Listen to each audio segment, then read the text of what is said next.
ആലപ്പുഴ സമ്മേളനത്തിൽ അതിരൂക്ഷമായ അധിക്ഷേപങ്ങളാണ് വി.എസിനെതിരെ ഉണ്ടായതെന്ന് വി.എസിന്റെ മുൻ പേഴ്സണൽ സ്റ്റാഫ് അംഗം എ. സുരേഷ്.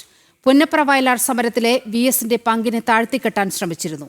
സമ്മേളനത്തിൽ നടന്ന ചർച്ചയിലും വി.എസിനെ അധിക്ഷേപിക്കുന്ന തരത്തിലായിരുന്നുവെന്ന് സുരേഷ് പറഞ്ഞു.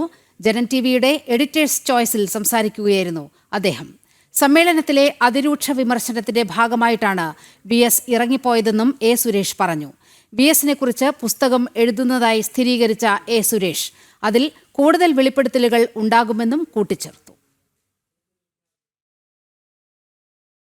ആ സമ്മേളനത്തിൽ വെച്ച് പുന്നപ്ര വയലാർ സമരത്തെക്കുറിച്ചും ആ സമരത്തിൽ വി.എസിലെ പങ്കിനെക്കുറിച്ചും സംശയത്തോടുകൂടിയും ഇകഴ്ത്തൽ നടത്തിയിരുന്നു ഒരു പ്രധാനപ്പെട്ട ഒരു സഖാവ്. അതിനുശേഷമുള്ള ചർച്ചയിലൊക്കെ ആകെ വി.എസിനെ അധിക്ഷേപിക്കുന്ന തരത്തിലുള്ള രൂക്ഷമായ ചർച്ചകളായിരുന്നു. അതുകൊണ്ടാണ് സഖാവ് അവിടെ നിന്ന് ആ സമ്മേളനത്തിൽ നിന്ന് ഇറങ്ങി വരാൻ കാരണം. ശ്രീ സുരേഷ്, രണ്ട് കാര്യങ്ങൾ കൂടി അങ്ങയുടെ. ഒന്ന്, വി.എസ്. അച്യുതാനന്ദൻ നടത്തിയ പ്രസംഗം തൂക്കുകയറിനെ ഭയന്നിട്ടില്ല, പിന്നെയാണോ ഈ ക്യാപിറ്റൽ പണിഷ്മെന്റ്? വി.എസിന് ഒരു സുപ്രഭാതത്തിൽ അങ്ങനെ തോന്നുമോ? ഒരു ദിവസം ഉദിച്ചപ്പോൾ തൂക്കുകയറിനെ കുറിച്ച് പ്രസംഗിക്കണമെന്ന് തോന്നുമോ ശ്രീ സുരേഷ്?